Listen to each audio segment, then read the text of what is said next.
Սոֆիա, Ցար Բորիսի փողոց, թիվ 92 տուն։ 1922 թվականից սկսած այս էր Գարեգին Նժդեհի նոր հասցեն։ Թողնելով հայոց լեռները, Սյունյաց արծիվը վստահ էր, որ Զանգեզուր Սյունիքն այլևս Հայաստանի անբաժան մասն է։ Պարտադրված բռնեց տարագրության ճամփան։ 1923-30-ական թվականներին Նժդեհը զբաղվեց գիտական աշխատանքով եւ գրեց հրապարակախոսական բազմաթիվ հոդվածներ, խմբագրեց թերթեր, տպագրեց մի շարք աշխատություններ, զուգահեռաբար զբաղվելով նաեւ կուսակցական աշխատանքով։ Կարճ ժամանակ անց Նժդեհը ընտրվեց Հայ հեղափոխական դաշնակցության Բալկանյան կենտրոնական կոմիտեի անդամ։ Այստեղ եւս նրա անելիքները շատ էին։ 1926 թվականին Նժդեհն արդեն անչափ կարոտել էր իր հայրենիքն ու հերոսական ժողովրդին։ Ես ճանաչում եմ քեզ, չար բախտի հետ պայքարի մտած անընկճելի ժողովուրդ, խորապես հավատում քո մեծ ու երջանիկ ապագային եւ կարոտով ու երկյուղածորեն համբուրում աշխատանքի մեջ կոշտացած ու սրբացած քո ձեռքը, քո հայրենաշեն ձեռքը։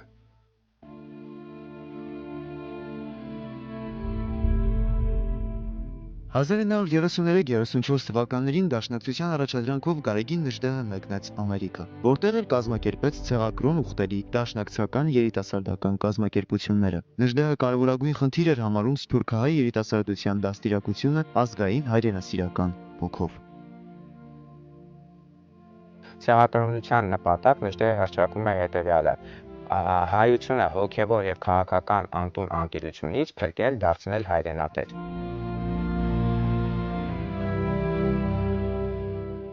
Մեզ է փնտրում երիտասարդությունը, որովհետև դաշնակցություն ասել է լռումը հայ կյանքի, որովհետև մեր շարքերում կյանքն ավելի կյանք է, որովհետև մենք ապրել եւ ապրեցնել գիտենք բարձր կուսակցության բովանդակ խորհրդատվությունն ու բերկրանքը։ Երիտասարդությանը հատուկ է սերը պայքարի եւ գիտինա, որ ազգերն ապրում են, քանի դեռ նրանց մեջ ապրում է երկու բան՝ պայքարի իմաստուն բնազդը եւ զոհաբերելու ներքին հոժարությունը, առաքելություններ, որոնց գերակշռորեն տեր է դաշնակցությունը, դաշնակցական են, եւ ահա հայրենի երկրիս ու հայությունը իմ շնչիս մոտ են ինձ։ 1934 թվական հունիս Նժդեհի նախաձեռնությամբ կայացավ Ամերիկայի ցեղակրոն ուխտերի առաջին միավորիչ համագումարը։ Ցեղակրոն ուխտերի բաժանմունքներ ստեղծվեցին նաև մի շարք այլ երկրներում ու քաղաքներում։ Նժդեհի կարծիքով Հայաստանից դուրս ենթակա է զուլման։ Այդ չարիքի դեմ պայքարել հնարավոր է միայն ցեղային արժեքների, առաքինությունների եւ սրբությունների խոր ճանաչումով ու վերապրումով։ Մի բան, որը նա հիմնավորեց եւ անվանեց ցեղակրոնություն, որի նպատակն էր անհայրենիք հայությանը հոգեավոր ու քաղաքական անտուն անտերությունից փրկելով դարձնել հայրենատեր։ Նժդեհը հավատում էր, որ այդ օրինակ շարժումը միայն կարող էր միացնել հայության բոլոր հատվածները։ Նժդեհը չիմանալով անգլերեն, նա Ամերիկայի Միացյալ Նահանգներում իր տասնյակ հանդիպումների, հանրահավաքների ընթացքում ունեցած ելույթները,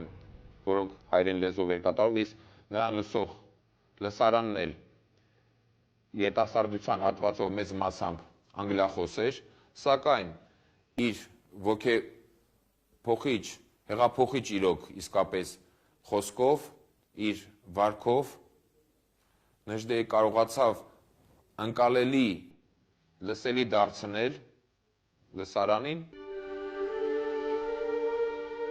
Հավատացեք, Հայաստանից դուրս էլ հայը հայ կմնա, եթե մնաց կապված իր ցեղի ճակատագրին, իսկ դրա համար օր, ժամ, վայրկյան առաջ հայոց բարարաններից սրբենք հայրենասեր եւ հայրենասիրություն սնամեջ բառերը, հայրենիքին, որ ասել է եւ ցեղին, վայել է խոր պաշտամունք,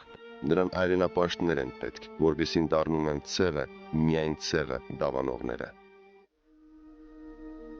Հայաստանի առաջին հանրապետության դատական նախարար Ռուբեն Դարբինյանի հուշերում գրված է. զինվորական բացառիկ կարողություններով օժտված մեր նշանավոր հեղափոխական առաջնորդներ են Նժդեհն էր միայն, որ հռետորական տաղանդ ուներ։ Տաղանդը, որով ընդունակ էր խանդավառել նույնիսկ հիպնոսացնել բազմությունները։ Նժդեհը ցեղապաշտ էր, բայց ոչ Մուսոլինիի կամ Հիտլերի հարձակողական ու ծավալողական իմաստով։ Նժդեհի ցեղապաշտությունը ուրիշ բան չէր, բայց եթե պարզապես հայ ազգի, հայ հայրենիքի մոլեգին պաշտամունքը, որ պաշտպանողական բնույթ ուներ։ Ուրիշ կերպ չէր ալ կրնար ըլլալ պաշտամունքը հայու նման փոքր ցեղի հանդեպ։ Ու եթե երբեմն Նժդեհը խոսքով ֆաշական ծայրահեղությունների մեջ կմտներ, այդ ալ պետք է վերագրել իր կատաղի հակաբոլշևիկության, որուն դեմ կկարծեր, թե պայքարի լավագույն կերպը ֆաշականությունն է։ Վիճխարի նշանակություն ունեցավ նրա գործունեությունը եւ որ վերականգնեց 4-500 տարի գոյություն չուներ դա վերացել էր ոնց որ ասում են որ մենք ճարտարապետություն չունենք երաշխիք ունենք այդպես էլ ասում են մենք գաղափարախոսություն չունենք նա վերականգնեց հայոց ազգային գաղափարախոսությունը սա ահռելի մեծ բան է դե միայն դա արած լիներ հերիքեր որովհետեւ մենք դնենք նրանց կոմիտասի կողքին Կընդունիմ, թե մեր նախորդները եթե ստրուկ չդառնային իրենց եղբայրամերժ եսականության, ապա մենք տարերով օտարի ստրուկը պիտի չլայինք։ Կընդունիմ, որ հայության ծերացած մեղքերը ավելի նպաստած են Հայաստանի կործանումին, քան պարբերաբար մեր երկիրը ներխուժող օտարներու սուրը։ Սեղմ ասած, հայությունը այսօր ալ իր անհամերաշխ անցյալի մեղքերն է որ կքավե։ Հետագայում ցեղական շարժմանը կարծես հաջորդելու եկավ տարօրինականությունը, որը սկզբունքային կարելի է դիտարկել որպես ցեղակրոնության տրամաբանական շարունակություն, ընդ որում նշեմ, որ նույն տարօրինականությունը արժանացել է գրեթե նույն ցեղակրոնության բախտին, այսինքն քննադատության եւ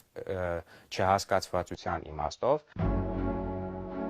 Գարեգին Նժդեհը նվիրյալ դաշնակցական գործիչ էր, հեղափոխական գաղափարախոսության կրողն ու մարտիկը։ Սակայն 1937 թվականին կուսակցական որոշ գործիչների հետ ունեցած տարաձայնությունների պատճառով հայտարարեց կուսակցության շարքերից իր դուրս գալու մասին։ 1938 թվականին Նժդեհն այլևս դաշնակցության անդամ չէր։ Սակայն այս հանգամանքն ամենևին էլ պատճառ չէր, որ Նժդեհը հեռանար դաշնակցական իդեալներից։ Ավելին, նա մինչև իր կյանքի վերջը հավատարիմ մնաց հայ հեղափոխական դաշնակցության գաղափարներին։ Դաշնակցության նվիրյալ գործիչ Գարեգին Նժդեհի մտերիմ բարեկամ Աշոտ Արծրունին կուսակցական որոշ գործիչների եւ Նժդեհի միջև արտասահմանում ցակած որոշակի տարաձայնությունները հետեւյալ կերպ է բացատրում։ Հայրենի հողի վրա Նժդեհը հասած էր ողիմպոսի գագաթնակետին եւ միակն էր իր միջավայրին մեջ։ Հոնքը գործեր ինքնուրույն եւ ազատորեն։ Արտասահմանի մեջ Նժդեհը միակը չէր, այլ շատերեն մեկը։ Այլևս չէր կրնար գործել ինքնագլուխ եւ իր ծրագիրները նախ պիտի արժանանային կուսակցության հավանության եւ ապա գործադրվեին կազմակերպության խողովակով։ Սահմանափակ էր իր գործելու ազատությունը, ինչպես նաեւ արտահայտվելու։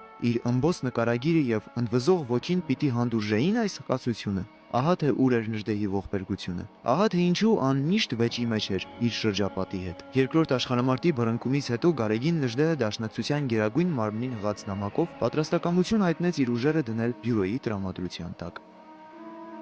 Դաշնակցության գերագույն մարմնին։ Ճիշտ է, որ ես հեռացել եմ մեր կուսակցությունից, բայց կուսակցությունը չի հեռացել ինձնից։ Նա միս եւ ոսկոր է, որքան ատեն, որ շնչում է։ Պատերազմ է։ Կենաց եւ մահու պայքար կարող է լինել, որից կարող է դուժել կամ շահել մեր ժողովուրդը։ Չգիտեմ թե ինչն է ձեր որդեգրած ուղին։ Ինչ որոշում էլ տված լինեք, ես իբրև հայ եւ հայ սպա իմ անձը եւ իմ սուրը դնում եմ ձեր տրամադրության տակ։ Երկրորդ աշխարհամարտին նա տարիներին վիճխարի դեր է ունեցել։ Վիճխարի ահագին մարդկանց փրկել է կործանումից, փրկել է ոչնչացումից։ Նա կարողացավ հասարակական կարծիք գոյացնել Գերմանիայում, որտեղ թուրքերը ուզում էին հայերին հավասարացնեին հրեաների հետ, ասեին նույն բանն են սրանք, բան նա ցույց տվեց, որ հայերը արիացի են, հրեաները հետ ինչ գործ ունեն։ Եվ նա կարողացավ ոչ թե ինքը ասել, այլև մի 2-3 հատ գիտաժողովներ կազմակերպեց հենց Գերմանիայում։ Եվ գերմանացի գիտնականների մասնակցությամբ նաև։ Եվ տպագրեց գրքեր, 1-2 գերմաներեն գրքեր։ Եվ փաստորեն հասարակական կարծիք գոյացեց, փրկեց բազմաթիվ հայերի, որոնց տանելու են ոչնչացնել։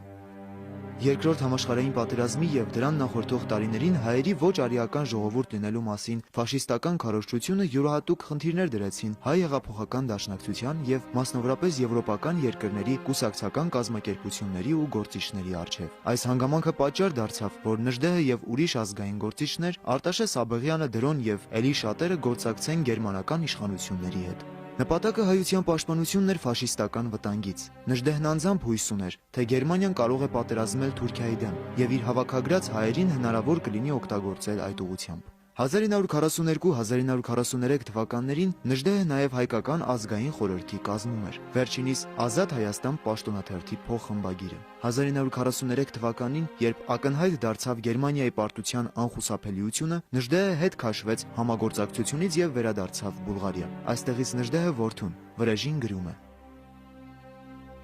Զավակս,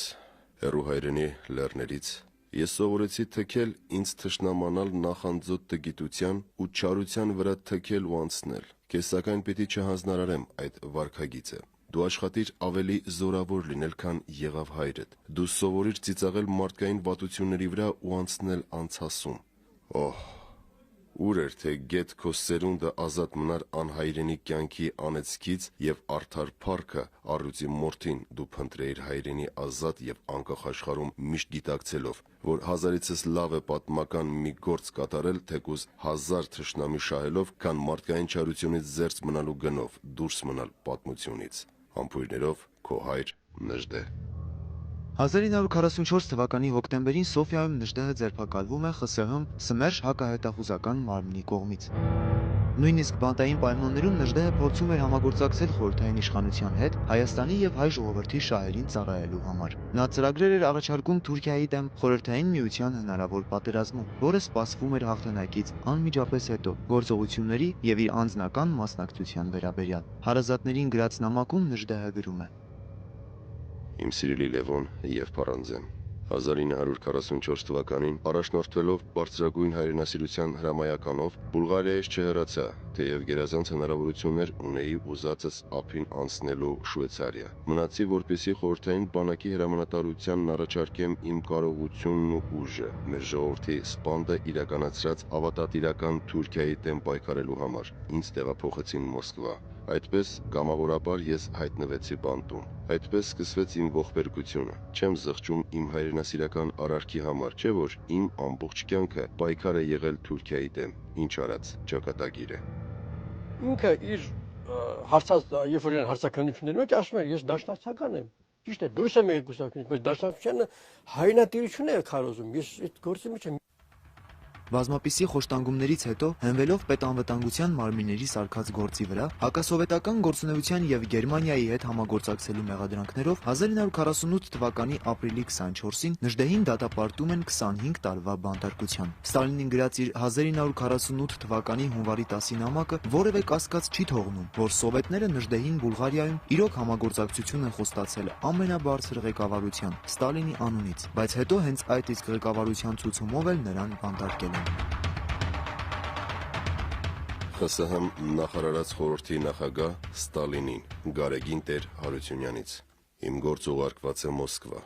Ես երկու բան չէի սպասում։ Առաջին, որ այն բանից հետո, երբ խորհրդային իշխանությունների հետ ընդհանուր լեզու գտնելու նպատակով մնացի Սոֆիայում, ինձ կձերբակալեն, եւ երկրորդ, որ ինձ դատի կտան։ Դատական օրենսգրքի հետ միասին ու դրանից ավելի վեր կա ասպետական չգրված օրենքը, որը անտեսելու դեպքում վերանում է ամեն մի վստահություն մարդկանց եւ ժողովուրդների միջև, քաղաքացի գեներալիսիմուս։ Չհեռանալով Սոֆիայից ես ցույց տվեցի բարձր հայրենասիրության ընդգրկում եւ խորհրդային իշխանության հետ հաշտվելու անկեղծ ցանկություն։ Հավատում եմ, որ իմ ասպետությանը կպատասխանեն ասպետությամբ։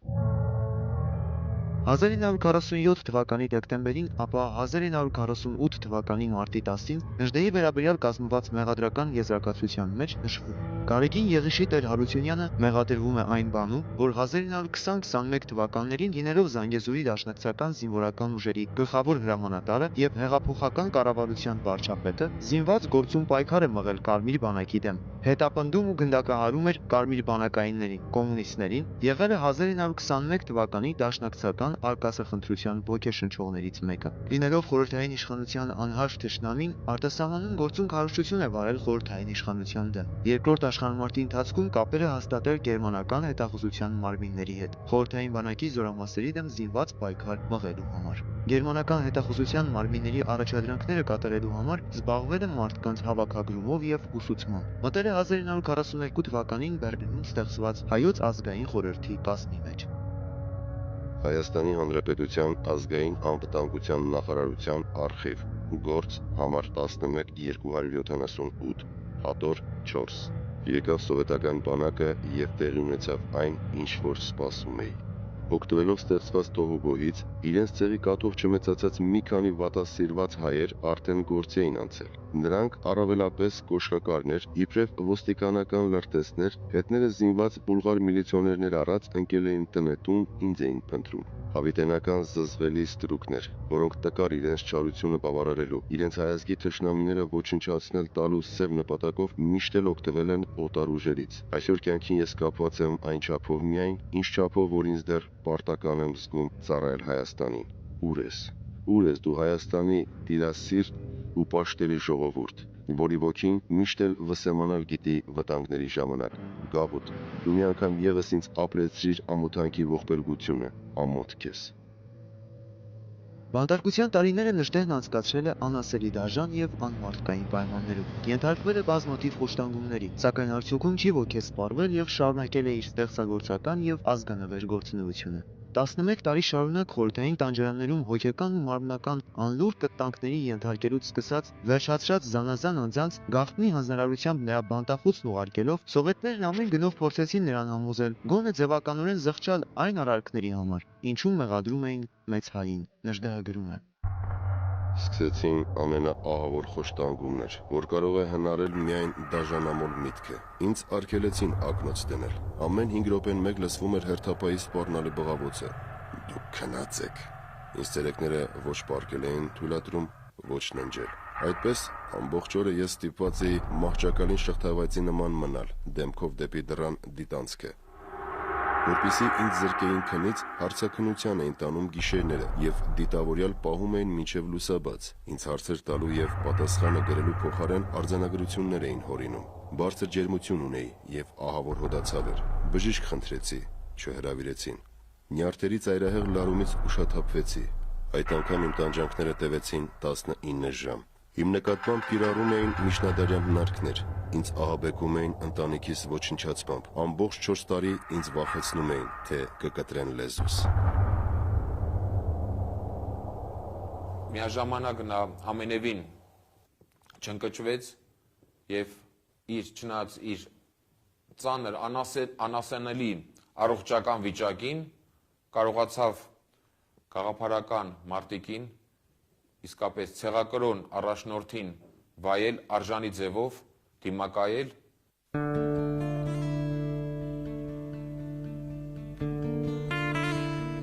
1953 թվականի ամռանը Վլադիմիրի բան տեղափոխվելուց առաջ Հայաստանի Խորհրդային Հանրապետության պետական անվտանգության նախարար Կորխմազյանի ուղեկցությամբ Գարեգին Նժդեհին ավտոմեքենայով ցույց տվեցին Երևանը, կատարված աշխատանքները։ Հիշյալ պտույտի ուղեկցող ականատեսներից մեկի հուշերում կարդում ենք. այդ պողպատյա կամք ունեցող մարդը, երբ մոնումենտի բարձունքից նայում էր Երևանին ու Արարատին, հուզվեց ու ինձ թվաց, թե աչքերը խոնավացան։ Նա մեզ խնդրեց թույլ տալ, որպեսզի մի քիչ հող վերցնի հետը։ Այդ հողը նա թաշկինակի մեջ պահում էր ծոցում։ Որոշ նամակների միջոցով մենք ինֆորմացիա ենք իմանում առայն, որ ասենք անգամ հաց ուտելու ժամանակ, երբ որ մի անգամ տունը թակում է մի ինչազուրկ եւ օգնություն է խնդրում, հա, նա իր նոր ձեռք բերած, ասենք, վերնաշապիկն է նրան նվիրում, կամ ասում է հաց ուտելու ժամանակ կարող է անգամ պահի տակ մտածմունքներից սկսել արցունք աչքերին գալ, այն մտածմունքներից, որ ինքը սեղանի առջև կարողանում է, հա, համապատասխան քաղցը հագեցնել, մինչդեռ կան մարդիկ, ովքեր դրա հնարավորությունը ընդհանրապես չունեն։ Սիրելի եղբայր Լևոն, պիտի օրհնեմ ճակատագրիս, որ ինձ կանխորոշված է լինել մարտիրոս, որպեսզի իմ մեջ հաղթահարեմ վաղաժամ մահանալու միտքը, ինձ անհրաժեշտ է հասնել հոգու հանդարտ վիճակի, ատրակոսիայի։ Իսկ ատրակոսիան ինձ տալիս է հայրենի Արարատը, չէ՞ որ նա հավերժ է, նրա համար մահ չկա։ Արարատը, որի տեսիլքն ինձ չի լքում երբեք, որի վեհապար պատկերը ներհայացորեն տեսնում եմ ամեն առավոտ ու իրիկուն, Աստված իմ, որքան կուզեի հանգչել, մեռնել Հայաստանում, նայելով Արարատին։ Սիրելի եղբայր Լևոն, դու մի ճնշվիր ու մի թախծիր։ Ինձ վիճակված է եւ ես կմեռնեմ իբրև նահատակ, ինչպես մեռնում են մահ զգետնած մարդիկ։ 11 տարի Նժդեհն անցկացրեց Մոսկվայի, Վլադիմիրի, Երևանի, Տաշկենտի, ապա նորից Վլադիմիրի բանտերում։ Նժդեհը անչափ շատ էր կարոտել Հայաստանը, հային, իր հարազատներին, իր պաշտելի Էփիմեային եւ իր միակ որդուն Վրեժին։ Նժդեհը մի սրտարուժ պատմություն է հիշում իր բանտային նամակներից մեկում, գրելով. Մոր հիվանդության պատճառով Վրեժին ես էի խնամում։ Նա այնքան էր կապված ինձ, որ երբ հարկ էր լինում, որ բացակայի մորմոքում էր, ցավագնորեն զգայուն ու բարի էր։ Շոկոլադի համար ստացած դրամը նա բաժանում էր աղքատներին։ Մի անգամ նրան տարա կինո, խաղում էին ֆրանսիացի լավագույն դերասանները Քրիստոսի կյանքը շարժանկարում։ Երբ սկսեցին մտրակել Քրիստոսին, վրեժը սկսեց զայրագին գոռալ. «Ինչու են նրանց էցում»։ Ես ստիպված էի դուրս գալ դահլիճից։ Նա ինչպես կդիմանա իմ 11-ամյա բացակայությանը։ Պատճառներից մեկը, որ ես ողջ եմ, նրան մեկ անգամ եւս տեսնելու եւ գրկելու հույսն է։ Ամբողջ 10 տարի զրկված էի հարազատներիս ու ընտանիքիս հետ նամակագրություն ունենալու իրավունքից։ Կարող ես երևակայել իմ բերկրանքը։ Ֆիզիկապես ծայր աստիճանի հյուծված եմ, առողջությունս քայքայվել է, հիվանդ եմ սրտի անբավարարվածությամբ։ Ինչ շատ կուրախացնեք, եթե ուղարկեք ձեր ընտանիքի բոլոր անդամների լուսանկարները։ Չգիտեմ մայրիկը ողջ է։ Եթե նա, իմ տանջվածը մահացած է, իմ կողմից համբուրիր նրա գերեզմանը, իսկ վրեժը, իմ երեխան 6 տարեկան էր, երբ զրկվեց ինձնից, որփացավ, նա կարծում է, թե ինձ սպանել են։ Նամակները գրեք ռուսերեն, պատասխանեք անմիջապես։ Համբուրում եմ ձեզ եւ մեր բոլոր ազգականներին։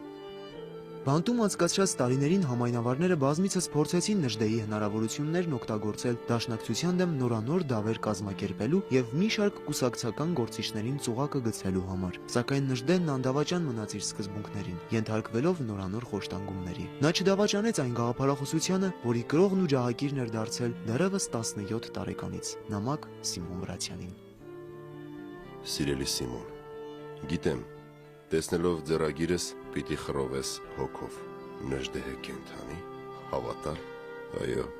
ձայնս գալիս է ոչ թե գերեզմանից, այլ բանտից։ Ու ինձ վիճակվել է ապրել կյանքն ու մահը իրար խառնած, անտրտունջ, քանզի սեփական ձեռքով ես հարթեցի իմ զնդանի ճամփան, հաստատելով արևելքի հին խոսքը, թե ամեն մարդ ինքն է կառուցում իր բանտը։ Գիտես, սիրելիս, որ կյանքում իմ ուրախությունն ու վիշտը մի հատիկ անուն ունեին՝ Հայաստան։ Երբ կյանքիս մայրամուտին ինձ չհաջողվեց իբրև զորական կռվել ու մեռնել հայ հողի համար, վճռեցի մեռնել բանտում իբրև նահատակ։ Այս ապրումներով 1948-ի ամռան փոխադրվեցի հեռավոր հյուսիս, ուժասպառ էի, բայց ոչ ոգեսպառ։ Ապրում էի նահատակի կրքոտությամբ եւ ուրախությամբ, ճիք էի անում, ինչպես եւ այժմ մնալ ոտքի վրա եւ մեռնել գիրքը ձեռքիս։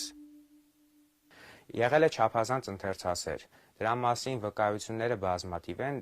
Իր ընթերցասիրությունը նաև Վլադիմիրի բանտում գտնվելու տարիներին է, երբ որ Արմեն Սևանի հետ, Հովհաննես Դևեճյանի հետ գտնվել է Վլադիմիրի բանտում։ Դևեճյանը բանտարկյալի հուշերը աշխատության մեջ նշում է, որ լինելով չափազանց ընթերցասեր, նա բանտի գրեթե ամբողջ գրադարանը ընթերցել էր։ Շատ է սիրում ընկերաբանական գրականություն, հոգեբանական գրականություն, նաև փիլիսոփայական գրականություն։ Ես բնավ չեմ մտածել նահանջի մասին, որովհետև սովորություն եմ ունեցել օրհասական վայրկյաններում դիմել իմ խղճին, հարցնելու իմ ներքին դատավորին, ինչպես են վարվել ծանր վիճակներում Վարդաններն ու Դավիթ բեկերը։ Մեռնել, բայց հաղթել։ Կուզեի, որ նման դեպքերում այն բոլոր ղեկավարները, որոնց ապագայում պիտի վիճակվի բարել մեր ցեղի ինքնապաշտպանության սրբազան գործը, հետևյալ կերպ վարվեին. մեռնել, բայց չզիջել հայոց լեռնաշխարհը։ Խորհրդային տարիներին հասկանալի պատճառներով Նժդեի անունը խստորեն արգելված էր։ Նժդեն ներկայացվում էր խորհրդային մտածելակերպի ստերեոտիպներով, որպես հակասովետական, հակահեղափոխական գեներալ։ Բավական է հիշել Զանգեզուր կինոնկարը, այնտեղ Նժդեի կերպարը ինչպիսի բացասական գծերով է ներկայացում։ Հոգեկան ու մարմնական բազմապիսի չարչարանքներից ու կտանքներից քայքայված Նժդեի առողջությունը ի վերջո անհուսալի վատանում է, եւ իբրև մարտիրոս ու նահատակ 1955 թվականի դեկտեմբերի 21-ին Վլադիմիրի բանտում կնքում է մահկանացում, այդպես էլ չտեսնելով իր սիրելի Էփիմեային ու Վրեժին, ովքեր իրենց կարճատև կյանքի ընթացքում կիսեցին իրենց մարտիրոս հոր ու ամուսնու բոլոր տանջանք չարչարանքները։ Հերոս հայորդին Նժդեհը կյանքից հեռացավ, թողնելով հետևյալ երկտողը. Կընդունեմ ազգային զոհաբերության օրենքը, որի համաձայն զոհասեղանի վրա կրակը բնավ պիտի չմարի։ Վերջապես կդավանեմ միացյալ եւ անկախ Հայաստանը։ Յոտնիցս կսիրեմ հայ ժողովրդին, որն ինձ համար կմնա իր ուժերի մեծության դեռ անծանոթ Հերակլեսը, հավատամ մեր ապագային։ Կզգամ ու մտովին կողջունեմ Հայաստան երկիրը, որ կար, որ երջանիկ էր ու մեծ, եւ որ այդպեսին պիտի լինի վաղը։ Երանի բոլոր նրանց, ովքեր երջանկություն ունեն ամեն օր տեսնել մեր Արարատը, որի տեսիլքը երբեք չի լքում ինձ, որի վեհապանց պատկերը ներհայեցորեն տեսնում եմ ամեն առավոտ ու երեկո։ Աստվածին, որքան կուզենայի հոգևարել, մեռնել Հայաստանին, նայելով Արարատին։ 1992 թվականին Նժդեհի դատական գործը վերանայվեց, եւ նա լիովին արդարացվեց։ Դեռևս խորհրդային իշխանության տարիներին Նժդեհի աճյունը գաղտնի բերվեց Հայաստան եւ հետագայում հողին հանձնվեց Եղեգնաձորի շրջանի Սպիտակավորի վանքի բակում։ Իսկ մինչ այդ աճյունի մի նշխար տեղ գտավ Նժդեհի համար շատ հարազատ Խուստուփ լեռան լանջին։ Նժդեհն ընդմիշտ իր ժողովրդի հետ է, որին նա նվիրեց իր ամբողջ գիտակցական կյանքը։